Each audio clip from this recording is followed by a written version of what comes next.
So hello dear students, I hope you all are fine. CS 402 theory of automata GDB जो open होगा इसका 24 मई 2024 को और इसकी क्लोजिंग डेट जो है वो 21 मई 2024 होगी। सो चलते हैं हम लोग GDB के स्नैरियो की तरफ। तो इसका स्नैरियो कुछ इस तरह है। वो कहता है कि आप लोग मान लेते हैं, मैं आपको कंप्लीट बता देता हूँ, आप इसको खुद एक बार रीड कर लीजिएगा। वो कहता है कि मान लेते हैं कि आप एक डेवलपिंग टीम का हिस्सा हैं जो कि एक वेब एप्लीकेशन बनाना चाह रहे हैं। अब बताते हैं, वो कह रहे हैं कि बताएं कि this language will include a compiler to translate high level code. अब वो क्या कहता है कि एक ऐसा कोड आपने बताना है, ये एक ऐसी चीज़ आपने बतानी है कि जो ज़्यादा प्रेफरेबल होगी कोड को इम्प्लीमेंटेशन करने में, कोड को कंपाइल करने में और कोड को बेहतर बनाने में।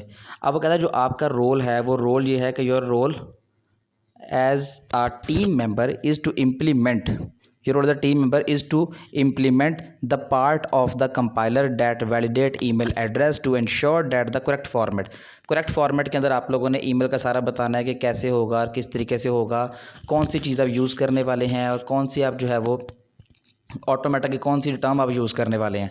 आप जस्ट ने कुछ रीज़न बताई हुई है। वो कहता है कि एडिशनली आपने ये करना है कि जो ईमेल के बारे में, ईमेल अगर आपके अंदर आपके पास नो स्पेस अलाउड, ईमेल में आपके पास स्पेस अलाउड नहीं होनी चाहिए, आपने ये भी इंप्लीमेंट करके बताना है। स्पेशल कैरेक्टर अलाउड नहीं होगा आपके पास। Email address must not start with numeric character, जो ईमेल होगा वो स्टार्ट कभी भी नहीं होगा आपके पास न्यूमेरिक कैरेक्टर से। क्वेश्चन वो ये कह रहे हैं, क्वेश्चन वो कह रहे हैं कि बताएं कि before writing the compiler code for validation, आपका जो प्लान है वो ये होना चाहिए, develop a theoretical model using finite automaton. Finite automaton को इस्तेमाल करते हुए आप लोगों ने अपना वैलिड आंसर बताना है। आपके पास दो ऑप्शन उसने दिए हैं जो मेन क्वेश्चन का थीम है पूरा। एक है आपके पास DFA यानी कि डिटर्मिनिस्टिक फिनिट ऑटोमेटॉन, और दूसरा है आपके पास NFA यानी कि non deterministic finite automaton for a theoretical model. अब वो कहता है कि उसको चूज़ करनी हो तो वजह बताएं और टू द पॉइंट आंसर बताना है।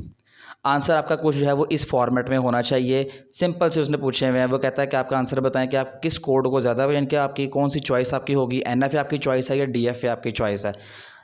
रीज़न बतानी है कि आपने NFA चूज़ किया है तो क्यों किया है, अगर NFA नहीं चूज़ किया तो क्यों नहीं किया, और दूसरी आपने रीज़न बतानी है अगर आपने NFA चूज़ नहीं किया तो क्यों नहीं किया, अगर आपने DFA चूज़ नहीं किया तो क्यों नहीं किया। टू द पॉइंट आपने आंसर बताना है कि बहुत कंसाइज आंसर होना चाहिए। So let's move to its solution. Solution आपके पास ये एक कंप्लीट फॉर्मेट में मैंने आपके सामने रख रहा हूँ।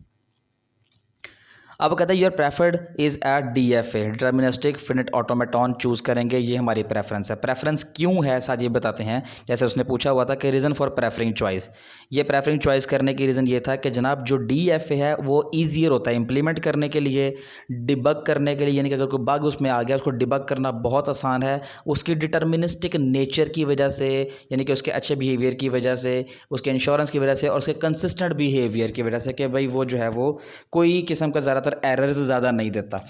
अब दूसरी रीज़न हम लोग बताना चाह रहे हैं कि क्यों हम लोगों ने NFA को चूज़, नॉट प्रेफरिंग NFA, हम लोगों ने NFA को चूज़ इसलिए नहीं किया कि जनाब ये तो मोर कम्प्लेक्स है, इम्प्लीमेंट करना मुश्किल है, कोड को कन्वर्ट करना मुश्किल है, लीडिंग ऑफ पोटेंशियल इनएफिशिएंट्स को, एफिशिएंसीज को कन्वर्ट करना मुश्किल है। सो ये था हमारा GDB का main solution.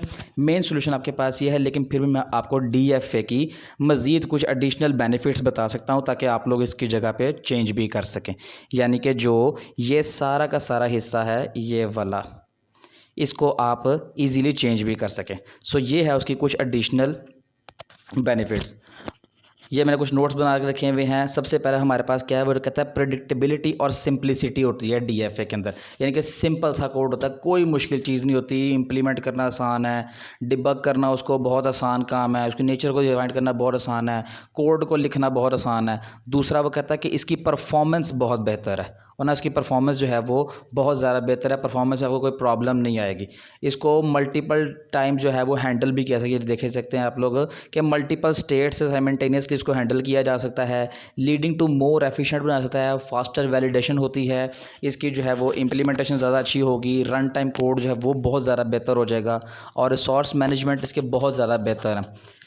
DFA typically requires less computational overhead memory compared to NFA, यानी कि मेमोरी भी कम बेरेगा। तो सबसे बेस्ट चीज़ ये है कि हमारे पास मेमोरी भी कम होनी चाहिए, और ना मेमोरी जो है वो भी कम घेरना चाहिए। Which can have multiple activity active states at once, एक दफ़ा जो है वो एक्टिव स्टेट्स को भी देखना शुरू करेगा।